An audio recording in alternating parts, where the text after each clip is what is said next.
අයිබෝන් සුබෝදෑසනක් වේවා. අදත් අපි සූදානම් පත්තර මිනිත්තු ආරම්භ කරන්න. අද දවසේදී ලංකාවේ පුවත්පත්වල මොනවද තියෙන්නේ, අපේ රටට මොනවද ඉස්සරහට වෙන්නේ, අද දවසේ තොරතුරු මොනවද කියලා හොයලා බලන්න සූදානම් වෙනවා. මාත් එක්ක ඉන්නවා දිනුෂ කුඩාගොඩගේ. දිනුෂ, ලෝකේ වාර්තා වීම, යාවත්කාලීන වීම අපිට හොයාගන්නත් හැකියාව ලැබෙනවා කොරෝනා තත්ත්වය සම්බන්ධයෙන්. කොරෝනා ගැන කියනවද නැත්නම් අර ජපානයේ දරුවා ගැන කියනවද කියලා මම කල්පනා කරේ. බුද්ධික මව්බිම් පුවත්පතේ ප්‍රධාන සිරස්වල විදිහට ඒ ජපාන් කතන්දරය එන නිසා දැන් සාමාන්‍යයෙන් අපි මේ වෙලාවේ කතා කරන්නේ කොරෝනා යාවත්කාලීන වෙච්ච දත්ත. හැබැයි මම හිතුවා බුද්ධික මේ විශේෂ පුවතක්, ඒ කියන්නේ අද පත්තරවල නම් ඒක වාර්තා වෙන්නේ නැහැ.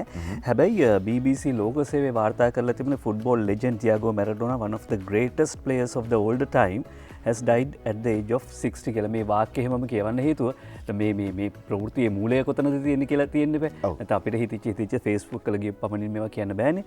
එතකොට ඩියාගෝ මැරඩෝනා කියන විශිෂ්ට පාපන්දු ක්‍රීඩකයා අවුරුදු 60ක් ආයු වලදලා මිය ගිය පුවත ඊයේ වාර්තා කර සිටිනවා. අභාප්‍රාප්ත වෙලා තියෙනවා. කොරෝනා සම්බන්ධයෙන් හේතුවක් හින්දා නෙවෙයි. ගොඩක් දෙනෙක් අහන ඕක තමයි. හැබැයි ඔහුගේ කළමනාකරු කියලා තියෙන්නේ මීට ටික කාලයකට කලින් මේ මොලේ ලේ කැටියක් හිර වෙලා ඒ පිළිබඳව මේ සර්ජරි එකක්, ශල්‍ය කර්මයක් කළා. ඒකෙන් පස්සේ තරමක රෝගී තත්ත්වෙන් හිටියේ. කොහොමුණත් ඩියාගෝ මැරඩෝනා කියලා කියන්නේ ආජන්ටිනාව නියෝජනය කරමින් ලෝක පාපන්දු පිටියට ආපු දෙවියන්ගේ තිලනයක් කියලා කියන්නේ. විශේෂයෙන්ම 1986 පාපන්දු ලෝක කුසලාන තරඟාවලියේදී ඔහු එංගලන්තයට එරෙහිව වාර්තා කරපු ගෝලය, ඒ කියන්නේ ඒක නිකන් hand of god කියලා ඒ ගෝලය හැඳින්වෙයි. දෙවියන්ගේ අතක් කියලා, දෙවියන්ගේ කකුලක් කියලා. ඔව්. ගෝල 34ක් වාර්තා කරපු විශිෂ්ටයෙක්, ඒ කියන්නේ අවසාන තරඟවලදී සමාන මේ ලෝක කුසලාන තරඟවලදී ගෝල 34ක් වාර්තා කරපු විශිෂ්ටයෙක් මැරඩෝනා. අපි සූදානම් වෙමු අද දවසේදී කොරෝනා තත්ත්වය පිළිබඳව තොරතුරු හොයාගන්න. කොහොමද ලංකාවේ කොරෝනා රෝගීන්ගේ ගණන, ලෝකයේ අනිත් තැන්වල කොරෝනා රෝගීන්ගේ ගණන, මේ පිළිබඳව තොරතුරු හොයාගත්තොත් ඔබටත් ඇත්තටම අවකාශය තියෙනවා ඉස්සරහට මොකද්ද කරන්න ඕන කියලා ටිකක් කල්පනා කරලා බලන්න. කොහොමද ලෝක තත්ත්වය? ඔව්, කෝටි 6 ඉක්මවනවා බුද්ධික. ඒක තමයි වාර්තාව අද දවස වෙද්දී. ඒ කියන්නේ කෝටි 6 ඉක්මවනවා. වාර්තාව වෙනඳමට 6 කෝටි 15,88,078ක් වාර්තා වෙනවා ලොව පුරා කොවිඩ් ආසාදිතයන්. 14,15,923 දෙනෙක් මේ ගිහිල්ලා තියෙනවා. ශීත ඍතු ආරම්භ වෙලා තියෙන යුරෝපයේ මේ තත්ත්වය මීට වඩා වැඩි වෙන්න පුළුවන් කියලා තමයි ලෝක සෞඛ්‍ය සංවිධානය විශ්වාස කරන්නේ. විශේෂයෙන්ම කොවිඩ් එන්නතක් පිළිබඳව ඒ කියන්නේ බොහෝ පරීක්ෂණ 3ක් විතර වගේ අවසාන අදියරට ඇවිල්ලා තිනවා. එන්නතක් හොයාගත්තා වුණත් මේකෙන් ගැලවෙන්න එච්චර ලේසි වෙන්නේ නැහැ කියලා තමයි ලෝක සෞඛ්‍ය සංවිධානය මේ වෙනකොට අනතුරු අඟවලා තියෙන නිසා අපි අර සෞඛ්‍ය පිළිවෙත් පිළිපදින එක තමයි වඩාත්ම වැදගත් වෙන්නේ. මරණ 94ක් මේ වෙනකොට වාර්තා වෙලා තියෙනවා. 100 දක්වා යන ගමනක් තියෙන්නේ. අපි කොයිතරම් පරිස්සම් විය යුතුද කියන එකත් මෙහි බරපතලකමත් ඔබට නිරන්තරව සිහිපත් කළ යුතුයි. ලෝකයේ ශීත ඍතුව පටන් ගත්තා වගේම දෙසැම්බරය කියලා කියන්නේ උඳවප් කියලා කියන්නේ අපේ රටේ සීතලයි. ඒකින්ද වැඩිහිටියන් ගොඩක් පරිස්සම් කරගන්න ඕන. මේ රෝගේ වැඩිපුර බලපෑම වැඩිහිටියන්ට තියෙන නිසා අපි සූදානම් පුවත්පත්වලටත් යොමු වෙන්නට. පුවත්පත්වල ප්‍රධාන ප්‍රවෘත්තිය මොකක්ද කියලා බලන්නයි මුලින්ම අපි සූදානම් වෙන්නේ.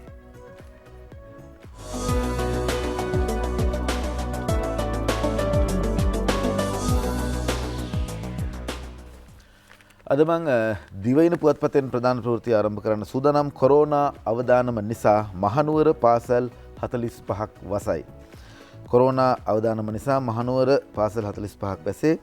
සමන්ති වීරසේකර තමයි ලිපිය ප්‍රකාශ කරන්නේ. මහනුවර නගර සීමා බල ප්‍රදේශයේ කොවිඩ් ආසාදිතයන් හමුවීම සැලකිල්ලට ගෙන නගර සීමා ප්‍රදේශයේ පාසල් 45ක් තාවකාලික වසා දෙන්නට තීරණය කරලා තියෙනවා.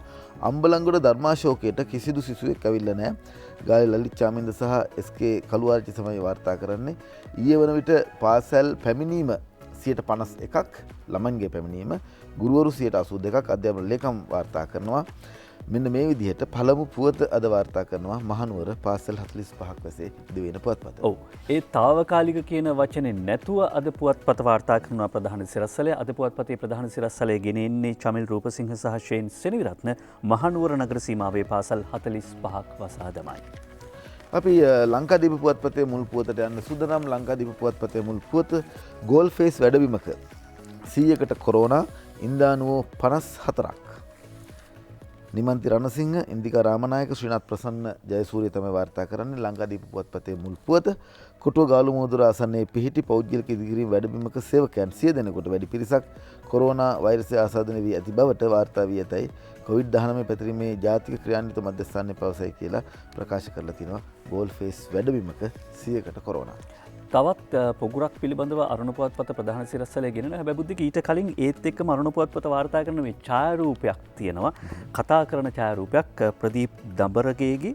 ඒ ඡායාරූපයට ඊට සමානම කවියකුත් ලියලා තිනවා ඉන්ද්‍රජිත් සුබසිංහ. මෙන්න ඒ කවිය බලන්න. ඡායාරූපය කියවා බලන්නකෝ. සල්ලි හොල්ලන සීලමේ සෙල්ලම් සියල්ලම සුන්නුනා. වත්ත වටකර කොවිඩ් ඇවිදින් ගෙටත් පැනලා නැවතුණා. ගස් ගෙඩිත් නැති ගෙන්ද ගම්බිම 5000 නම් මදි වුණා.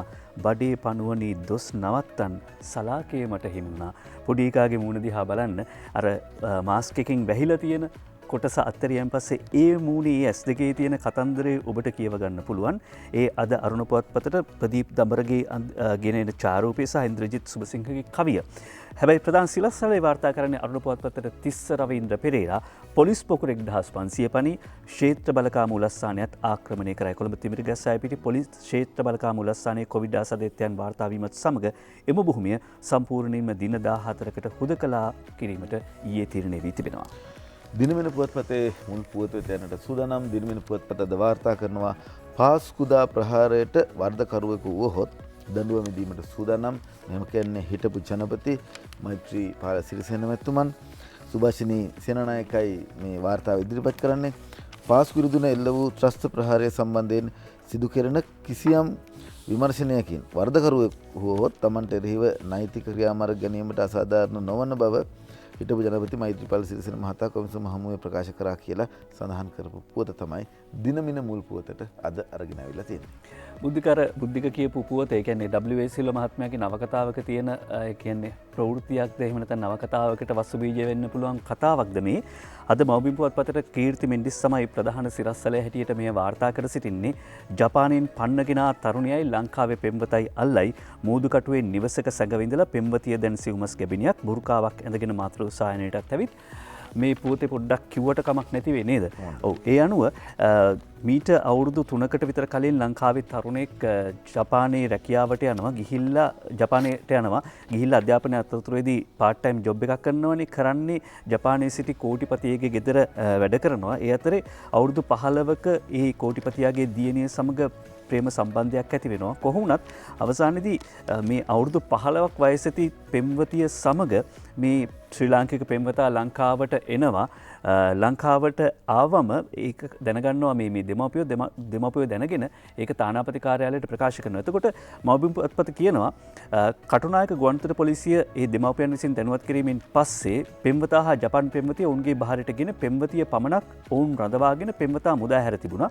පසුව ජපාන් තානාපති කාර්යාලයේ නිලධාරීන්ගේ උපදෙස් මත ලාබාල ජපාන් තරුණිය කොච්චිකඩේ පළඟතුරේ ප්‍රදේශයේ හෝටලයක රඳවා තිබෙනවා. ඒ සැකකාර පෙම්වතාගේ නැගණියත් එක්ක ආරක්ෂාවට.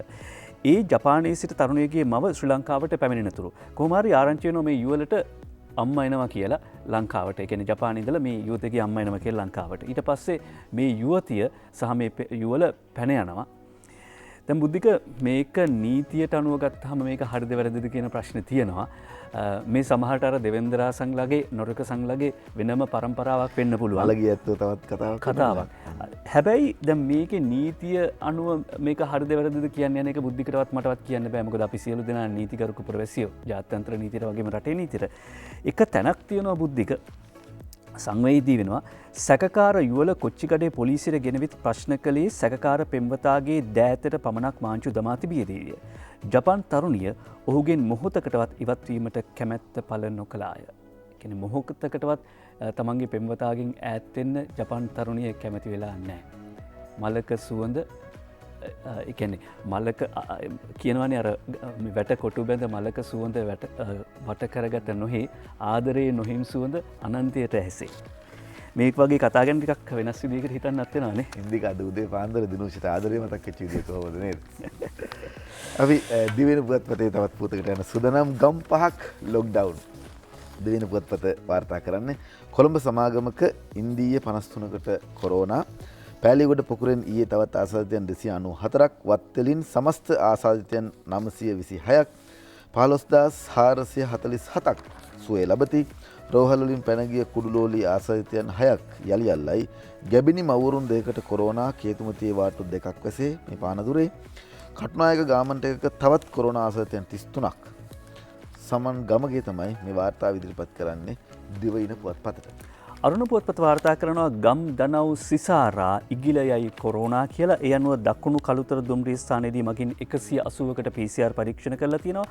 කොරෝනා ඩෙන්ගු එකවර ආසාදනය වුණොත් IDH එකේ විශේෂ ඒකකයකට යොමු කරනවා කියලා වාර්තා කරනවා. ආසාදිතයන් අතරට මහනුවර අපද්‍රව්‍ය කළමනාකරණ සේවකයෝ 11ක්, අක්මා රෝගයෙන් පෙළෙනු කොවිඩ් ආසාදිතයා පිඹුර රෝහලේදී මරුට, 8 කොහොට හිමිවරුන් දෙනමක් සහ දායකයන් 10 දෙනෙකු නිරෝධානයට මේ වැලිකඩ බන්ධනාගාරයේ සිට පැමිණි කොරෝනා ආසාදිත ජේලවරයෙකු බෙන්තොට 8 කොහොට ප්‍රදේශයේ විහාරස්ථානයක පැවති කටින පින්කමකට සහභාගී වීම නිසා තමයි මේක කරන්න සිද්ධ වෙලා තියෙන්නේ.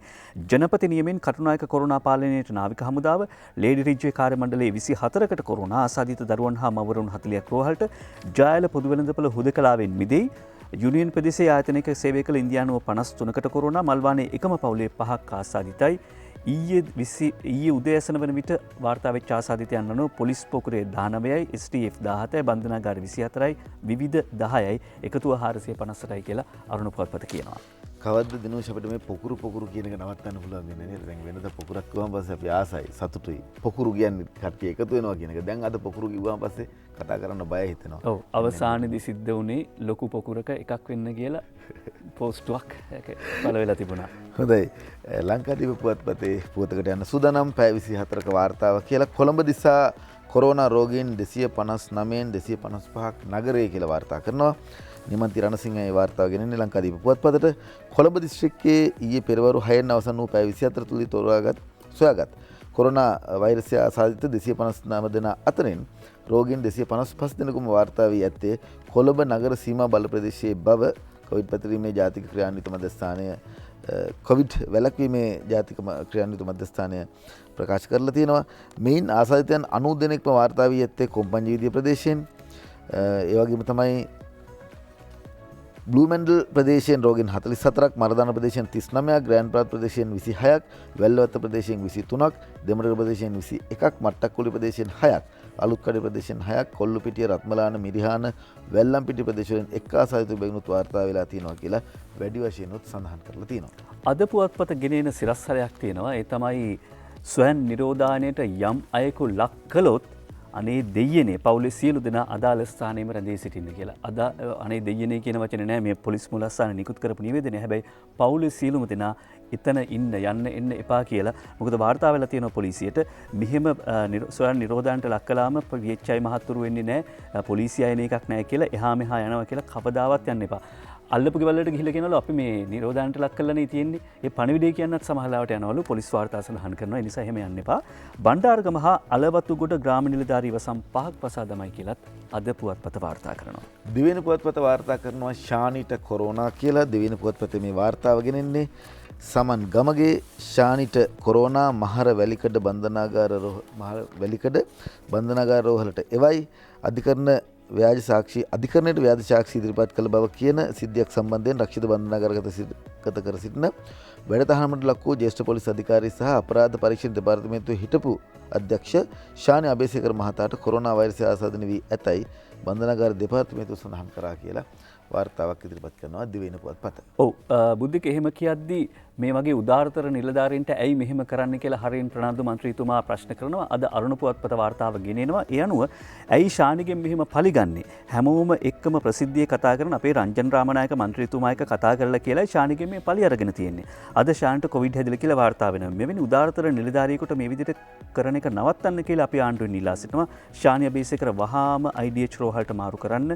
ශානිට සැලසුම් සහගතව කොරෝනා ආසාදනය කළා දැයි සැක හිතනවා කියලයි හරින් ප්‍රනාන්දු මන්ත්‍රීතුමා කියන්නේ. කොරෝනා සම්බන්ධයෙන් සහ උසාවි සම්බන්ධයෙන් බන්ධනාගාර සම්බන්ධයෙන් කතා බහ කරපු නිසා මම මේ ප්‍රවෘත්තියත් බෙදෙන්නම කියන්න සූදානම් වෙනවා. ලංකාදීප පුවත්පතේ මේ ප්‍රවෘත්තිය සඳහන් වෙන්නේ කොරෝනා නිසා රිෂාඩ්ට ඇප නිමන්ති රණසිංහ මේ වාර්තාව ඉදිරිපත් කරන මහජන මුදල් අවභාවිතා කර මැතිවරණ නීති උල්ලංඝනය කළයි කියන සිද්ධියකට අදාළව රක්ෂිත බන්ධනාගත කර සිටින පාර්ලිමේන්තු මන්ත්‍රී රිෂාඩ් බදුරුදීන් මහතා රුපියල් ලක්ෂයක මුදල් සහ රුපියල් ලක්ෂ 2ක බගින් වූ ශරීර ඇප දෙකක් මත මුදාහන ලෙස කොළඹ කොටුව මහේස්ත්‍රාත් ප්‍රියන්ත ලියනගේ මහතා ඊයේ ප්‍රකාශ කරලා තිනවා. මේකට හේතුව තමයි බන්ධනාගාර තුළ සිටින කොරෝනා වෛරසද ව්‍යාප්තිය සුවිශේෂී කරුණක් ලෙස සැලකිල්ලට ගනිමින් සැකකරුට අප නියම කරන බව සඳහන් කරමින් තමයි මෙය නිකුත් කරලා තියෙන්නේ. ශරීර අපකරුවන් සැකකරුගේ ළඟම ඥාතින් විය යුතු බවත් ඥාතිත්වය සහ ඔවුන්ගේ ලියාපදිංචි තහවුරු කර ගැනීම සඳහා අවශ්‍ය ලියකියවිලි ෆැක්ස් මගින් හෝ ඊමේල් මගින් අධිකරණයට දැනුම් දෙන ලෙසත් මහේස්ත්‍රාත්වරයා වැඩි වශයෙන් ප්‍රකාශ කරලා තියෙනවා.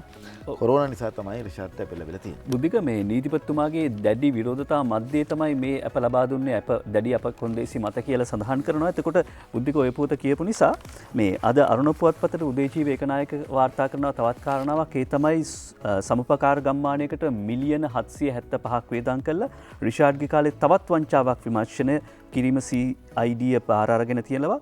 ඒ අනුව යහපාලන රජය මගින් රිෂාඩ් බදූදීන්ගේ රජයේ යහපාලන රජය සමයේ රිෂාඩ් බදූදීන් රජයේ මුදල් රුපියල් මිලියන 775ක් භාවිත කරමින් මන්නාරම තාරපුරම්හි සම්පකාර ගම්මානයක් ඉදිකිරීමේදී සිදුව ඇතැයි පැවසෙන අක්‍රමිකතා සම්බන්ධයෙන් විමර්ශනයක් ආරම්භ කරන ලෙස වෙළඳ අමාත්‍යාංශයේ ලේකම් බද්රාන් ජයවර්ධන මහතා මාත්‍ය බන්දුල ගුණවර්ධන මහතාගේ උපදෙස් පරිදි අපරාධ පරීක්ෂණ දෙපාර්තමේන්තුවෙන් ඉල්ලීමක් කළා තියෙනවා. අරුණ පුවත්පත කියනවා අන්තවාදීන් පුහුණු කළා දැයි සැකයක් මේ ව්‍යාපෘතිය යටතේ. අපි අද දවසේදීත් සම්බන්ධ කරගන්න සූදානම් නියෝජ්‍ය පොලිසිපතිතුමන්ව නීතිඥ අජිත් රෝහණ මැතිතුමන් අපිට දැනගන්න හැකියාව ලැබේවි මේ වෙන විට තත්ත්වය මොකක්ද කියලා. සුබ උදෑසනක් අජිත් රෝහණ මැතිතුමනි. සුබ උදෑසනක් ඔබට. මම කැමතියි දැනගන්න කොරෝනා තත්ත්වය සම්බන්ධයෙන් මේ රටේ අද වෙන විට තත්ත්වය කොහොමද? මරණ සංඛ්‍යාව සහ විස්තර ටික අපි හැමදාම දැනගන්නවා. මේක දැන් අහන එකත් වැරදි. හැබැයි අහන්න නැතුවත් බෑ. ඒ නිසා ඔබතුමාගෙන් දැනගන්න කැමතියි. මොකද මේ වෙන විට රට කොහොමද ක්‍රියාත්මක වෙන්නේ? නීති රීති පැත්තෙන් කොහොමද? රටේ සෞඛ්‍යමය තත්ත්වය කොහොමද කියලා ඔබතුමාගෙන් දැනගන්න කැමතියි. ඔව් දැන් ඇත්තටම මේ වෙනකොට පොලිස් බල ප්‍රදේශ 18ක් හුදෙකලා කරලා තියෙනවා. ඒ වගේම ග්‍රාම සේවකව අසම් 11ක් හුදෙකලා කරලා තියෙනවා. කොළඹ ප්‍රදේශීය පොලිස් බල ප්‍රදේශ 13යි ගම් 5යි. ඒ වගේම ඊයේ අලුතින් ග්‍රාම සේවකව අසම් 3ක් හුදෙකලා කරා බණ්ඩාරගම ප්‍රදේශයේ අනුව බණ්ඩාරගම අටලුගම ප්‍රදේශ ග්‍රාම සේවකව අසම් 9ක්. ඒ වගේම තවත් අලුතින් ග්‍රාම සේවකව අසම් 2ක් හුදෙකලා කරා මහනුවර අලවතුවල ප්‍රදේශයේ. ඒ අනුව මුළු ග්‍රාම සේවක අසම් 11ක් පොලිස් බල ප්‍රදේශ 18ක් ආශ්‍රිතව තමයි මේ හුදෙකලා කිරීමේ නියෝගය ක්‍රියාත්මක වෙන්නේ. මේ වෙනකොට මරණ 96කට ආසන්න සංඛ්‍යාවක් සිදු වෙලා තියෙනවා. ඒ වගේම 21150ක් විතර කොවිඩ් ආසාදිතයෝ පිළිබඳව වාර්තා වෙලා තියෙනවා. මේක තමයි දැනට තියෙන තත්ත්වය. කෙසේ වෙතත් මේ හුදෙකලා කරපු ප්‍රදේශවල ඒ වගේම හුදෙකලා කරපු ගම්මානවල ග්‍රාම සේවක අසම්වල ජනතාව 100%ක්ම සෞඛ්‍ය රීති වලට අනුගතව කටයුතු කිරීම අත්‍යවශ්‍ය වෙනවා. ඊට පටහැනිව යමෙක් කටයුතු කරනවා නම් ඒ අයට එරෙහිව අදින්ම නීතිය ක්‍රියාත්මක කරන්න වෙනවා. දැන් ඊයේ අපිට වාර්තා වුණා විශේෂයෙන්ම මේ අටලුගම වගේ ප්‍රදේශවල සමහර පුද්ගලයින් සෞඛ්‍ය රීතීන් වලට පටහැනිව කටයුතු කරනවා. සංචාරණය සීමා කරන්න කිව්වට ඒවට අනුගත වෙන්නේ නැහැ. PCR පරීක්ෂණ සඳහා සහභාගී වීම සෞඛ්‍ය බලධාරීන් උපදෙස් දුන්නාම මගහරින ස්වභාවයක් තියෙනවා කියලා. ඒ නිසා ඒ ගැන අපි විශේෂයෙන්ම ජනතාවට දැනුම් දෙනවා. මේවා කරන්නේ හැම දිනාගෙම යහපතට. ඒකේ සෞඛ්‍ය අංශවලට පූර්ණ සහාය ලබා දීම ඉතාම වැදගත්. ඔව්. හැබැයි දැන් ඔබතුමා එහෙම කිව්වම ඔබතුමා සාමාන්‍ය ජනතාවගෙන් මෙහෙම ඉල්ලන්නේ උනාට පොලිසියට මේක පාලනය කරගන්න බැරි වුණානේ කියලා සමහරට විවේචන වලට ලක් වෙන්න ඉඩ තියෙනවා නියෝජ්‍ය පොලිස්පතිතුමනි. අද ක්ෂේත්‍ර බලකා මූලස්ථානයත් ආක්‍රමණය කරයි පොලිස් පොකුර 1500 පණී කියලා වාර්තා කරනවා අරුණ පුවත්පත ප්‍රධාන සිරස්තලයේ හැටියට. මේ පොලිසිය තුල මේ වසංගතය පැතිරීම වළක්වා ගැනීම සඳහා ගන්න තියෙන පියවර මොනවද සහ වර්තමාන තත්ත්වය මොකක්ද අද උදේ වෙන විට? නෑ අතරම මේකට හේතුව අපේ පොලිස් නිලධාරීන් මේ විවිධ රාජකාරිවල නිරත වෙනවා. ඔබ දන්නවා දැන් මේ ක්ෂේත්‍ර බලකම් මූලස්ථානයේ තමයි අපේ ප්‍රධාන වශයෙන්ම ප්‍රවර්තන කටයුතු වල යෙදෙන්නේ. ඕනෑම අවස්ථාවකදී සහායක සේවයක් හැටියට පැමිණෙන්නේ. දැන් ඔය කොළඹ වතු ආශ්‍රිත ප්‍රදේශ ඒ වගේම ලොක්ඩවුන් කරපු ප්‍රදේශවල යම් යම් කටයුතු වල නිරත වෙන්නේ එහි නිලධාරීන්. ඉතින් යම් හේතුවක් නිසා මේ තත්ත්වයට පත් වෙලා තියෙනවා. නමුත් ඇත්තට මේ පොලිසිය අයත් නිරෝධායනය කිරීමට ලක් කරලා තියෙනවා. දැන් ඊයේ ක්ෂේත්‍ර බලකම් මූලස්ථානයේ හිටපු නිලධාරීන් නිරෝධායනය කළා. ඒ වගේම ඒකට හේතුව 6 දිනක් විතර ආසාදිත තත්ත්වයට පත් වෙච්ච නිසා. නමුත් 1500ක් දක්වා පොලිස් පොකුර වැඩිවීමක් වෙලා නැහැ. දැනට තියෙන දත්ත අනුව 1150ක් විතර තමයි ආසාදිත වෙලා තියෙන්නේ. නමුත් ඉතින් ඇත්තටම මේ රාජකාරියේ ස්වභාවය අනුව ඒ තත්ත්වයට පත් වෙලා තියෙනවා. අපි උත්සාහ කරනවා එය පාලනය කර ගැනීම සඳහා. ඔව්. එතකොට දැන් මේ ක්ෂේත්‍ර බලකා මූලස්ථානය හුදකලා කිරීම දෛනික මෙහෙයුම් කටයුතු වලට දෛනික ක්‍රියාකාරීත්වයට බලපෑමක් වෙන්නේ නැද්ද නියෝජ්‍ය පොලිස්පතිතුමනි? පොලිසිය? නෑ ඇත්තටම මේ හුදකලා කරලා කියලා කිව්වට කරලා තියෙන්නේ ඒ හිටපු නිලධාරීන් 60ක් පමණ නිරෝධායනයට යවලා වෙනත් නිලධාරීන් ඒ සඳහා යොදලා තියෙනවා. නමුත් ඒ සමහර පරිශ්‍රයන් භාවිතා කිරීම නවත්තලා තියෙනවා. ඒ පරිශ්‍රයන් භාවිතා කිරීම නවත්තලා තියෙන්නේ ඒ ආසාදිත හෝ ඒ ළඟ ආශ්‍රිතයෝ හිටපු සමහර බැරැක්ක ඒ වගේ දේවල් වලට මුද්‍රා තැබීමක් කරලා තියෙනවා. නමුත් සාමාන්‍ය පරිදි ඒ කටයුතු සිද්ධ වෙනවා. හොඳයි. නියෝජ්‍ය පොලිස්පතිතුමනි මම ඔබතුමාගෙන් අහන මේ අන්තිම ප්‍රශ්නය දැන් අද වෙන විට මාස 10කට ආසන්න කාලයක් තිස්සේ කොරෝනා සම්බන්ධයෙන් මේ රටේ කතා බහ කරනවා.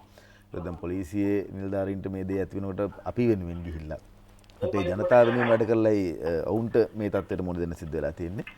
දිගින් දිගටම ඔබතුමා ප්‍රකාශ කරා නීතියේ ක්‍රියාමාර්ග ගන්නවා, නීතිය හමුවට ඉදිරිපත් කරනවා මේ වැරදි කරන අය කියලා. අද වෙන විට කොරෝනා සම්බන්ධයෙන් වැරදි කරපු කවුරු හරි නීතිය ඉදිරියට ගෙනල්ලා තියෙනවද? ඔව් දැන් ඇත්තටම ඔය අපි ගිය වතාවේ නම් 65000ක් විතර අයට නඩු පැවරුවා. දැන් මේ වතාවෙත් මේ වන විට ඊයේත් 70 දෙනෙක් ෆේස් මාස්ක් නැත්නම් මුහුණු ආවරණ නොපැළඳීම සම්බන්ධයෙන් අත්අඩංගුවට ගත්තා.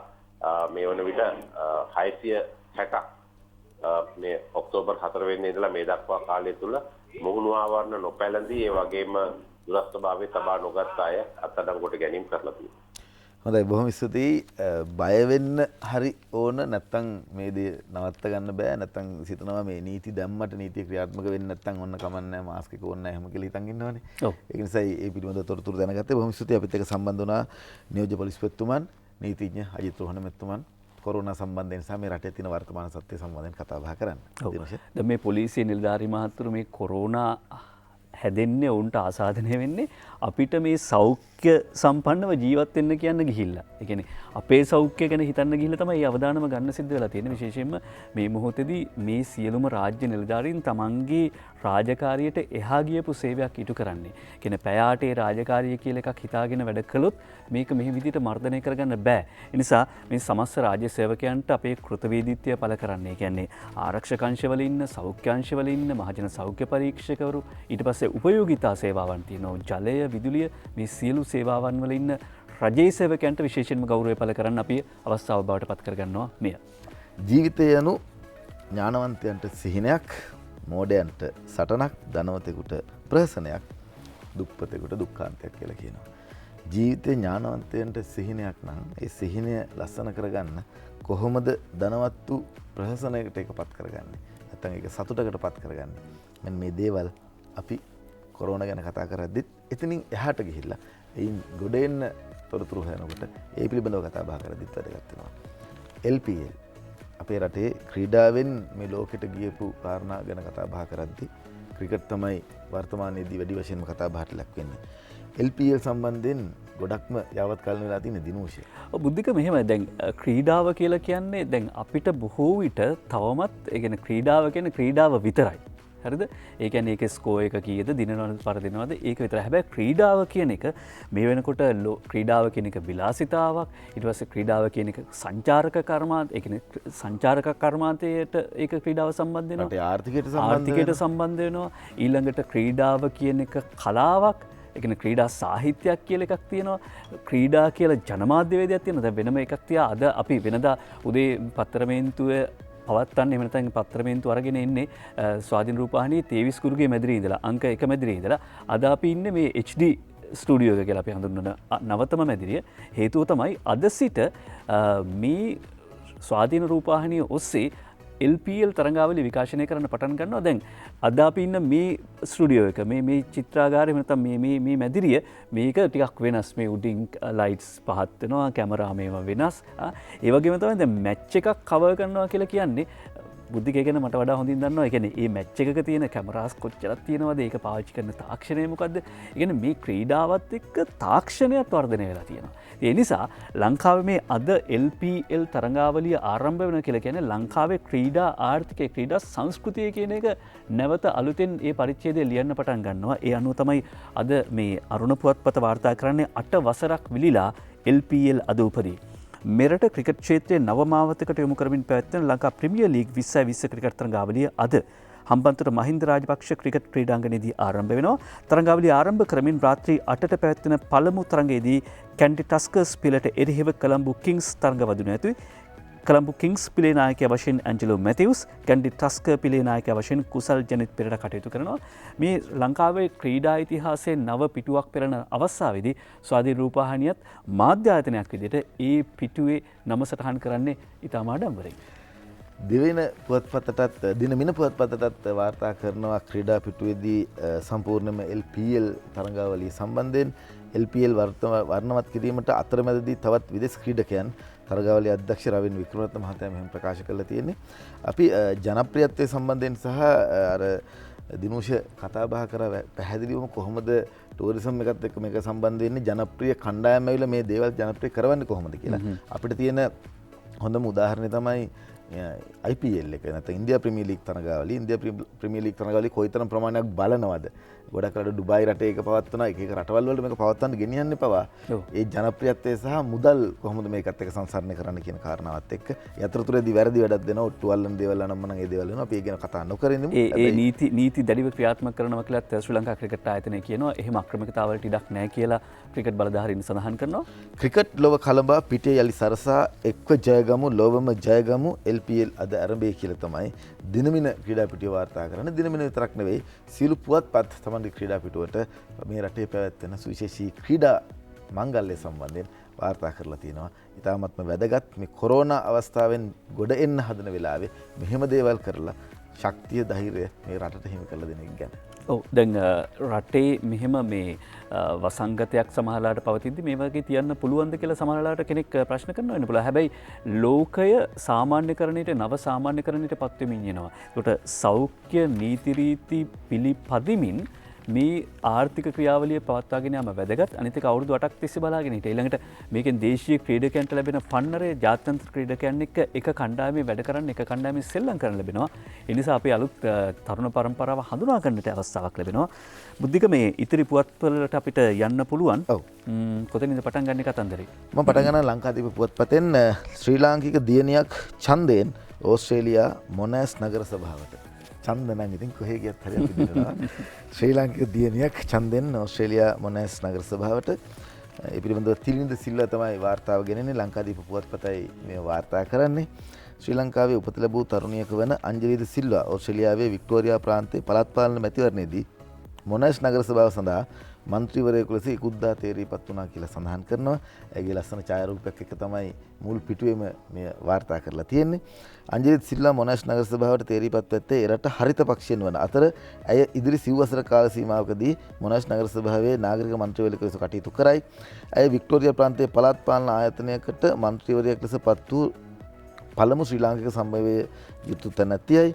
ඕස්ට්‍රේලියාවේ පදිංචි වරලත් සිවිල් ඉංජිනේරුවරුන් වන ආචාර්ය සමන්ද සිල්වා සහ මිහිරි ප්‍රේමතිල ගියවලගේ වැඩිමහල් දියලිය වන අංජලි සිය බාල සොයුරිය වන සරිනි සහ මව්පියන් සමග ඕස්ට්‍රේලියාවට සංක්‍රමණය වී ඇත්තේ ඇයට අවුරුදු 4දී කියලා තොරතුරු සඳහන් වෙනවා. තව විස්තර ගොඩක් තියෙනවා කියන්නත් ආසයි. ඒ කියන්නේ අපේ රටේ අය ජයග්‍රහණය කරනකොට කොයිතරම් සතුටුයිද අපිට. ඒ වගේම තමයි ඒ ආඩම්බරයත් අපේ රටට හිමි වෙනවා. ඒ කියන්නේ අවුරුදු 4දී ගියා කියලා කියන්නේ ලංකාවේදී උපදින්නේ. සමහරට මූලික අධ්‍යාපනය කියන්නේ පෙර පාසල් අධ්‍යාපනයේ මුල්ලාවාවිය සංවර්ධනයේදී ලංකාවේදී අපේ දරුවන්ට දැන් හිතන ඇති ලෝකේ ජය ගන්න පුළුවන් කියලා. දැන් O level කරන්න ලෑස්තිද? මෙන්න අද පුවත්පත කියනවා සාමාන්‍ය පෙළ ආවරණය කළ විෂය නිර්දේශ තොරතුරු ඉල්ලයි කියලා අධ්‍යාපන අමාත්‍යාංශය සාමාන්‍ය පෙළ උගන්වන ගුරුවරුන්ගෙන් සහ පාසල්වලින් ඉල්ලලා තියෙනවා මෙතෙක් කවර් කරලා තියෙන විෂයන් ප්‍රමාණය මොනවද සිලබස් එකකින් කොච්චර කවර් කරලා තියෙනවද කියලා විස්තර ඉල්ලලා තියෙනවා. ඒ අනුව විභාගෙදී ඔබට අසාධාරණයක් වෙන්නේ නැහැ කියන එක තමයි ඒකෙන් පේන්න තියෙන්නේ. ඊළඟට අධ්‍යාපන අමාත්‍යාංශ ලේකම් මහාචාර්ය කපිල පෙරේරා මහත්මයා කරන ප්‍රකාශයක් බුද්ධික අද පුවත්පත වාර්තා කරනවා රටක් වටින පොතක් ව්‍යාපෘතියේ පොත් තෝරා ගැනීමේ කටයුතු සිදු වෙමින් පවතිනවා. යනවා මුල් අදියරේදී පොත් දසදහසක් e-books විදිහට පුස්තකාලවලට ලබා දෙනවා නේ බුද්ධික? ඔව්. ඒ සම්බන්ධයෙන් පහුගිය කාලෙදී වැඩි වශයෙන් කතා බහ කරා දල සලහ පෙරුම අමාත්‍යවරයා තමයි මේ වැඩසටහන ආරම්භ කරේ. තුමා අධ්‍යාපන අමාත්‍යවරයා ඉන්න කාලේ. ඊට පස්සේ ජී.එල්. පීරිස් මහාචාර්යතුමා අධ්‍යාපන අමාත්‍යවරයා බවට පත් වෙනකොට මේ ට්‍රාන්ස්ෆර් කරා කියලා කියන නැත්නම් අනිත් පැත්තට කිව්වා ඔන්න මතුමනි මෙන්න මෙහෙම දෙයක් කරලා තිනවා. කොරෝනා කාලේ අපේ දරුවන් ඉතාමත් මහන්සියලා මේ පොත් ටික කරලා තිනවා. අපි මේක කොහොමද එළියට දක්වන්නේ රටක් වටින පොතක් කියන එක. ඒ කියන්නේ කලින් එමතුමා කරපු වැඩක් ඒ නිසා මේක අත්තරලා දැම්මේ නැහැ. එහෙම දෙයක් කරේ නැහැ. හොඳ දේවල් ඉස්සරහට ගෙනියන්නට ඕන. අනිත් එක අපි වැඩ කටයුතු කරන්න ඕන හරි පැහැදිලි අවබෝධයෙන් කියන එක සඳහන් කරලා තිබුණා. මහාචාර්ය කපිල පෙරේරා මහත්මයා තමයි ඊට පස්සේ එතනින් එහාට ඒ වැඩ කටයුතු කරගෙන යන්නේ ලේකම්වරයා විදිහට. ඔව් ඒ අනුව කියනවා මුලින්ම e-books විදිහට දසදහසක් පාසල් පුස්තකාලවලට එකතු කරන්න ලෑස්ති. රටක් වටින පොතක් ව්‍යාපෘතියේ පොත් තෝරා ගැනීමේ කටයුතු සිදු වෙමින් පවතිනවා. Z ලකුණු ගැටලුවට විසඳුමක් නොදී සිසුන් බදවා ගැනීම ආරම්භ කළ කියලා අන්තර් විශ්වවිද්‍යාල ශිෂ්‍ය බල මණ්ඩලය චෝදනා කරනවා. ජනාධිපතිතුමා එක සාකච්ඡාවක් දෙනවා කියලා ජනාධිපති ලේකම් කාර්යාලයේ නිලධාරීන් කියලා තියෙද්දිත් දැන් සිසුන් බදවා ගැනීම සිද්ධ වෙනවා. ඒකෙන් අසාධාරණයක් වෙනවා කියලා කියනවා. බුද්ධික මේ පොඩි සංඥාවක් ලැබෙනවා මම හිතන්නේ මේ විරාමයට යන්න කියලා වෙන්න ඇති. හැබැයි මේ පුවත එහෙම නැත්නම් මේ විශේෂාංග ලිපිය නොකියවා බෑ. අද පුවත්පත වාර්තා කරන්නේ නදීෂානි පතිරණ ලියන්නට කියන්නට බැරි දරුවෙකු ශිෂ්‍යත්වයෙන් පළමු තැනට ගෙන මිනිස් දෙවිවරුන් කියලා වාර්තා කරනවා. ලකුණු 200න් 200 ගත්ත දරුවෝ 10 දෙනෙක් වාර්තා වෙද්දී ලකුණු 99ක් ගත්ත දරුවා ගැන ඇයි අපි මේ කතා කරන්නේ? අද ලකුණු 99ක්. ලකුණු 99ක් ගන්න මේ දරුවා. ඒ තමයි මෙරට අධ්‍යාපන ඉතිහාසයේත් විශේෂ සලකුණක් තමයි මේ සටහන් කරන්නේ. විශේෂ අවශ්‍යතා සහිත දරුවෙක් මේ විදිහට ලකුණු 99ක් ලබා ගන්නවා. දැන් මෙතනදී රන්මාල් කියන දරුවා තමයි මේ විශේෂ දක්ෂතා ඇති දරුවා මේ වාර්තාව තියන්නේ.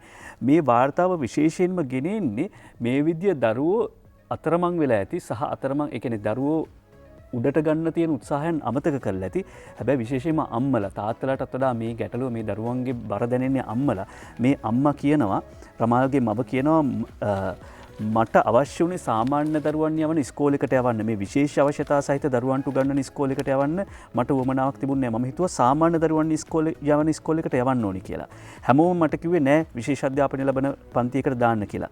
දවසක් මම මගේ පුතාට පාසලක් හොයාගෙන මිසක් ගෙදර ඉන්නේ නැහැ කියලා හිතාගෙන ගෙදරින් පිට වුණා. ඒ අතරදී තමයි මට දිහිවල කරගම්පිටියේ විජය විද්‍යාලය කියන මේ පාසල හමුුනේ. මට වෛද්‍යවරුන් උපදෙස් දීලා තිබුණු ආකාරයට මම දරුවා වෙනුවෙන් පොත් හදලා තිබුණා. දරුවා ඉගෙන ගන්න ඉලක්කම් කාඩ්පත් මගේම නිර්මාණයක්. මේවා විදුහල්පති හාමුදුරුවන්ට පෙන්වාම උන්වහන්සේ තේරුම් ගත්තා දරුවා වෙනුවෙන් අපි ගන්න වෙහෙස.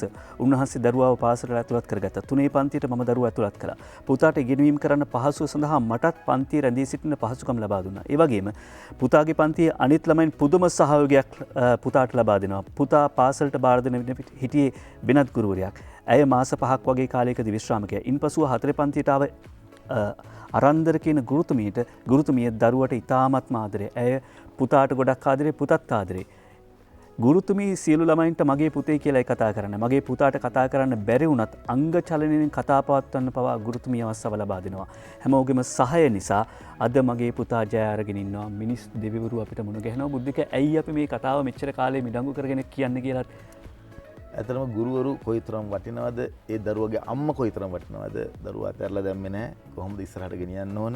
මේ වගේ දරුවෝ ගොඩක් ඇති. ඔබටත් මේ ඉතාමත්ම කඩින පාඩමක්. අම්මා කොයිතරම් මහන්සි වෙනවද? ඒ වගේම තමයි විදුහල්පති හාමුදුරුවෝ, ඒ පාසලේ ගුරුවරු, මේ ගුරුවරුත් මේ විදිහට හිතනවා නම් අර ටියුෂන්ම කරන්න හදන්නේ නැතුව, එහෙම නැත්නම් සල්ලිම ගන්නේ නැතුව මේ පිළිබඳව කල්පනා කරොත් කොයිතරම් වටිනවද මේ රටට, අපේ රටේ දරුවට, අපේ රටේ ඉස්සරහා සමස්ත ප්‍රජාවට.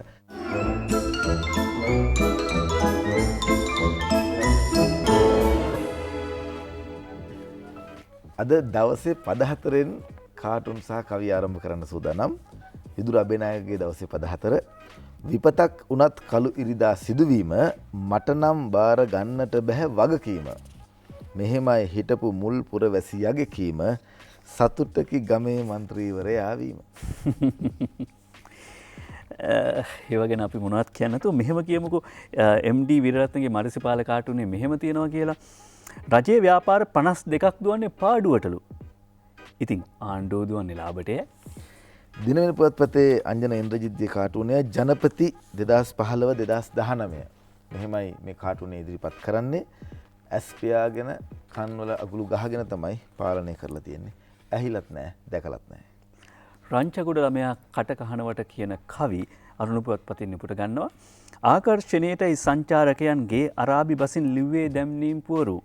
නැගෙනහිරට මහලොක්කා වූ එකල හිස්බුල්ලාගේ පැහැදිලි කෙරුමයි ඊ අපි ඒක කිව්වා. තනකොළ කපන්නට කිත්තුලට නැග යුත්තේ කවුදයි කියන්නට දැනගත් නොහිටියමුත් දැන්නම් ටක්කෙටම කිව හැකි ඒ අයියා හිස්බුල්ලා තුමාගේ ළඟ නෑදෑයෙක්. අරුණ පුවත්පතේ කාටුන්ට යන්න සූදානම් හසන්ත විජේනායක ඉදිරිපත් කරන්නේ.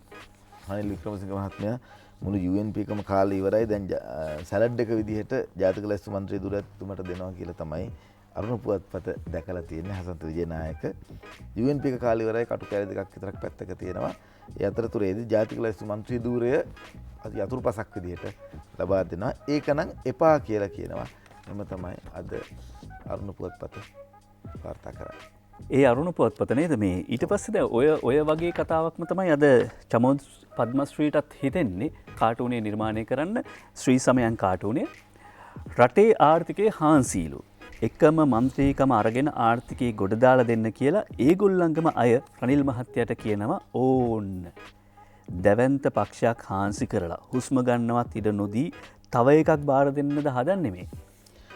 තිස්ස හේවාවිස්සගේ හිනා වැස්ස ලංකාදීප පුවත්පතයි මෙය ඉදිරිපත් කරන්නේ. රන්වන් දුල් කරලින් පිරිලා නැමිලා බාර වීලා පාලන මිලකට දෙනකල් පොඩ්ඩක් බඩතද කරන් හිටහන් ගොයියෝ. මෙහෙම තමයි ඉදින්නේ. පාලන මිලත් එක්ක බන්දුල ගුණවර්ධන අමාත්‍යවරයා යනවා. අර කලින් කාටුන එක ඔන්න ආයෙ අපිට බලන්න පුළුවන් බුද්ධික ඒක විස්තර කළා රනිල් වික්‍රමසිංහ මහත්මයා එක්සත් ජාතික පක්ෂය කියන සලාදේ කාලා කොහොමද අනුභව කරේ කියලා පැහැදිලිව පේනවා. UNP එක කෑවා. මස් කටු දෙකක් විතරක් පැත්තක තියෙනවා. ජාතික ලැයිස්තු මන්ත්‍රී ධූරය කියලා අතුරුපස එනවා. එයා නම් කන්න බෑ කියලා කියනවා. දන්නේ කයිද නැද්ද කියලා. හිතන්නේ විතර මං හිතන්නේ කන්න හිතෙයි. අන්දර කිව්වනේ අර කිරි ටිකක් තියෙනවා නම් කන්න පුළුවන් කොයිතරම් බඩ ඉඩ නැති වුණත් කියලා. ඔව්. ඊළඟට අපි යනවා මේ බන්දුල ගුණවර්ධන ඇමතුමා නැවත වතාවක් පේනවා ලංකාදීපේ 16ට බන්දුල ඇමතුමා ගිහිල්ලා කුමුරේ ගොවියා මඩ හොද ගන්නවා. එතකොට බන්දුල ඇමතුමා කියනවා ගොවියා මඩ සෝදාගත් කල එතකොට ගොවියට කියනවා ඩඩ්ලි රජවේ. ගොවියා මඩ සෝදාගත් කල ඩඩ්ලි රජවේ. ගොවියා මඩ සෝදාගත් කල ඩඩ්ලි රජවේ. අපි වැඩසටහන අවසන් කරන්න සූදානම්. මේ විදිහට මතක කරන්න ඕන හැමෝටම නිතරම අපි මතක් කරන කාරණාව තමයි මුඛවාඩම් පළඳගෙන ඉන්න, මීටර 2 දුරින් ඉන්න. ඒ වගේම තමයි නිතර අත සෝදන්න. අපිට පුළුවන් මේ රට ගොඩ ගන්න. දැන් LPL ගෙදරින් ඉඳන් බලන අය ගෙදරින් ඉඳන් බලන්න, තරඟාවලියට ගිහිල්ලා බලන්න කැමති අය තරඟාවලියට යන්න. ඒත් අර සෞඛ්‍ය ආරක්ෂිත දේවල් ටික පරිස්සම්ෙන් පරිහරණය කරන්න, පරිස්සමෙන් වැඩ කටයුතු කරන්න කියලා කියමින් අපි ඔබෙන් සමු ගන්නවා. ඔබ හැමට ලස්සන දවසක්.